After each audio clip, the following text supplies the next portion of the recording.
Hi, this is Daniel with Art Cyclery, and today I'm going to show you how to adjust a Shimano mechanical 10-speed road derailleur. The main adjustments are the upper limit, the lower limit, the cable tension, which is adjusted coarsely at the anchor, and finally with this barrel adjuster. And the last adjustment here is the B tension screw. First we need to adjust the derailleur down into the small cog. Once we do that, we're going to turn the barrel adjuster all the way in so that we have room to adjust it after adjusting the cable position at the anchor.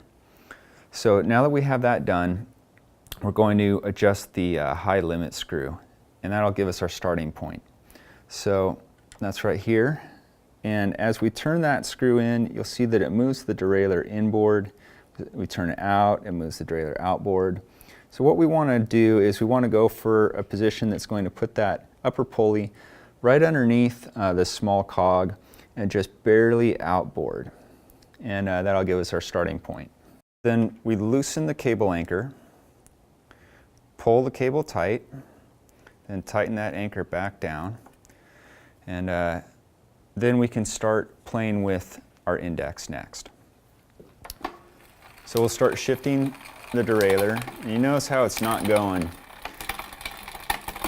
It's not shifting very good either way. So that means that we need to tighten up this barrel adjuster in order to get it to move cleanly. So that's going to adjust our index and where it's going to stop on each gear. So you can play around with that a little bit and kind of see where you want to go. A good starting point is to go into your fifth cog and then line up the derailleur underneath that cog, just visually. Now that we have the derailleur in this gear, we'll use our barrel adjuster to kind of fine-tune where the pulley lines up underneath the cog that we've selected. Now what we want to do with a Shimano derailleur is line up that cog just barely inboard of this cog.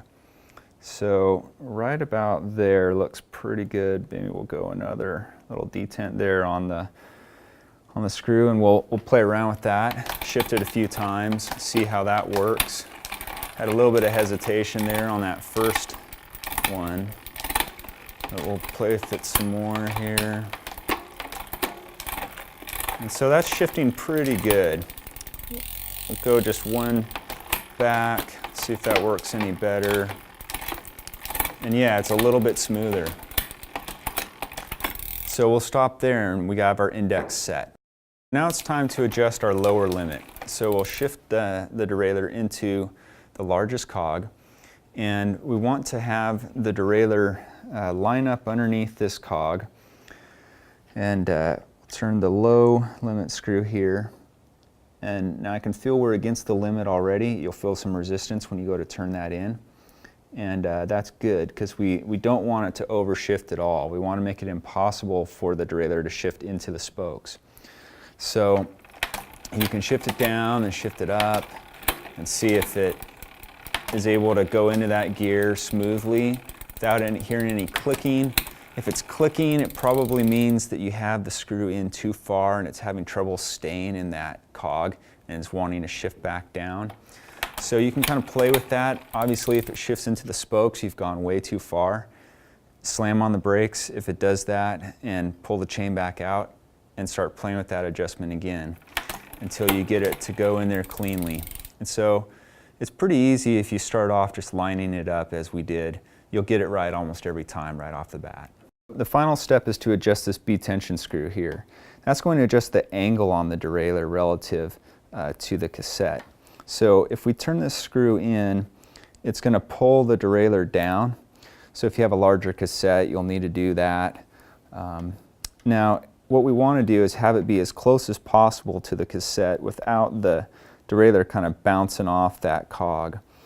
Having it in there close is going to make the derailleur shift quicker, and it's also going to make your chain and cassette last longer. So you're probably going to need to play around with it just a little bit to check that adjustment and make sure that it goes into that large cog without, if it's in the wrong spot, you'll hear kind of a grinding noise as it shifts up into that large cog. So we've got it just right here. So that's how to adjust a Shimano mechanical road derailleur. If you have any questions, email us at info@artcyclery or just give us a call.